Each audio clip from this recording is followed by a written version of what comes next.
नारायणगाव येथील bank of Baroda येथे पैसे डिपॉझिट करून घरी निघालेल्या अजित अशोकराव कोल्हे या चारचाकी चालकाला तुमच्या गाडीची हवा कमी आहे असे सांगून गाडीतील बॅग घेऊन दुचाकीवर पळून जाणाऱ्या दोघांनी सिनेस्टाईल चोरी केल्याचा प्रकार नारायणगाव येथे आज दुपारी 4:30 ते 5 वाजण्याच्या दरम्यान घडला। अजित कोल्हे व त्यांची आई शशिकला कोल्हे हे दोघेजण टायरची हवा चेक करण्यासाठी येथील गोविंद प्लाझा इमारतीसमोर कोराळे सर्व्हिस स्टेशन येथे आले असता तेथे दुचाकीवर दोघेजण अज्ञात चोरटे येऊन त्यांनी कोल्हे यांच्या मागच्या सीटवर असलेली कार्यालयीन कामकाजाची बॅग पळवून नेली। या बॅगेत त्यांनी बँकेची कागदपत्र व पैशाचे पाकिट ठेवले होते। ही घटना आशिष वसंत खैरे उर्फ टाम्या यांनी पाहिल्यानंतर त्यांनी आरडाओरडा केला। त्यानंतर लगेच या चोरट्यांचा पाठलाग अभिजित कोराळे व त्यांच्या मित्राने केला, मात्र चोरटे पसार होण्यास सफल झाले। घटनास्थळी नारायणगाव पोलीस स्टेशनचे कर्मचारी तात्काळ दाखल झाले। परिसरातील सीसीटीव्ही फुटेजवरून या चोरीचा तपास करण्यात येईल असे पोलिसांनी सांगितले। याबाबत स्वतः अजित कोल्हे यांनी घडलेली हकीकत सांगितली आहे। नेमकी कशी चोरी झाली, किती रक्कम गेली याबाबतचा प्रत्यक्ष आढावा घेतला आहे। आपला आवाज न्यूज नेटवर्कचे कार्यकारी संपादक किरण वाजगे यांनी पाहूयात। माझं नाव अजित अशोकराव कोल्हे, बडोदा बँकमध्ये बँकेच्या कामासाठी मी गेलो होतो। गाडी बडोदा बँकेच्या समोर मी पार्क केली। जेव्हा माझं बँकेचं काम संपलं मी बाहेर आलो तेव्हा कोणीतरी गाडीचा वाल मागच्या चाकाचा वाल खराब केला।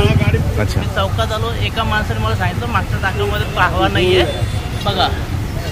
मग तसंच मग ती गाडी इथं आपलं पंक्चरच्या दुकानात जाऊन तिथं हवा भरली। त्यावेळेस मला कळलं की वाल गेला आहे। मग ते वाल बसवण्यासाठी मी इथं आलो। आणि इथं ती गाडीच्या खिडकी थोडी खाली होती आणि मी दुकानदाराबरोबर बोलत होतो। तेवढ्यात दोघं जण आले आणि खिडकीतून माझी बॅग काढून घेतली आणि पळून गेले। आईने थोडा पाठलाग केला। मी रोडपर्यंत आलो, मला दिसलंच नाही आणि तेवढं ते दोघं जण पसार झाले। किती अमाऊंट होती साधारण? माझी त्याच्यामध्ये वॉलेट होतं, पर्स होती, त्यामध्ये एकंदर 5,000 रुपयाची अमाऊंट होती। माझं त्याच्यामध्ये पॅन कार्ड, आधार कार्ड, वोटर ID वगैरे होते आणि बँकेचे डॉक्युमेंट होते। बाकी तुम्ही बँक ऑफ बडोदा मधून कॅश काढली होती का? नाही कॅश ते त्याच्यामध्ये FDचा पेपर होता। Okay, fix deposit. कॅश फक्त तुमच्या वॉलेटमध्ये होते तेवढे गेले, जास्त गेले नाही? आणि लोक म्हणतात की 10 लाख रुपये होते, 5 लाख रुपये होते, असं काय? नाही ते FDचा पेपर होता। अच्छा ओके, अमाऊंट अमाऊंट थोडीच गेली तुमची। तुम्ही ज्यांनी पळून नेलं तुमचे हे बॅग त्याला पाहिले का? नाही, मला मी पाहिलं ना त्याला, मी पाहिलं लंगडत गेला तो, त्याला चालता पण येत नाही, थोडं लंगडतोय तो। बरं, मग डायरेक्ट तुम्हाला सांगितले हवा नाहीये आणि मग तो येऊन का कसं झालं प्रकार ते? मला वाटतं ज्याने मला सांगितलं ना तुमच्या गाडीमध्ये हवा नाहीये, खडोद रोडचा चौक आपलं एसटी स्टँडच्या तिथं, तोच माणूस आमचा पाठलाग करत असेल।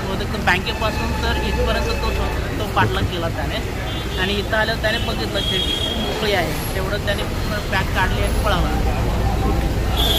ठीक आहे सर, यांचं आहे ना मावशी म्हणतात बँकेत सुद्धा तो आम्हाला दिसला होता। बँकेपासून यांचे सगळे बरोबर, म्हणजे तो पाळत ठेवली होती त्याने? 100% पाळत ठेवूनच हा कार्यक्रम झाला।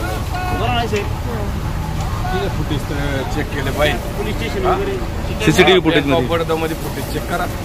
तो बँकेमध्ये आलाही नसेल का तो बाहेरून त्याने पार्क बँकेतून बाहेर आलोय, त्याला कळवून त्याने तो बाहेर बसून पोलीस स्टेशनला कंप्लेंट केली आहे?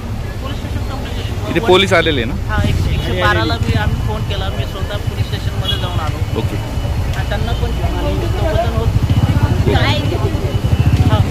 मी ते पिकअपचा टायर खुलतो होतो। एक जण गाडी उतरला मोटरसायकलवरून आणि गाडीची बॅग दरवाजामधून हात घातला आतमध्ये, बॅग काढली पण मला माहित नाही आता नक्की प्रॉब्लेम काय। जाऊ लोक वरले का तेव्हा बघितलं मी ते पैशाची बॅग चोरली गेली। नंतर पकडायचा प्रयत्न केला पण ती तू बरं झाली। ते इथपर्यंत आलते का? हा, इथं मी टायर खुलतो गाडीचं। किती जण होते? एकच होता।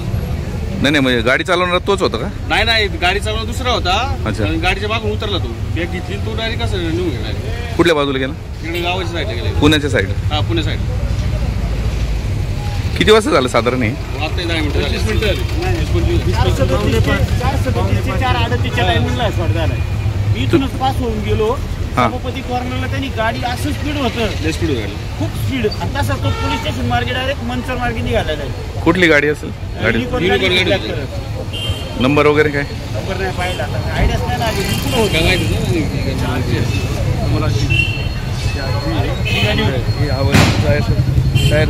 बरोबर आहे।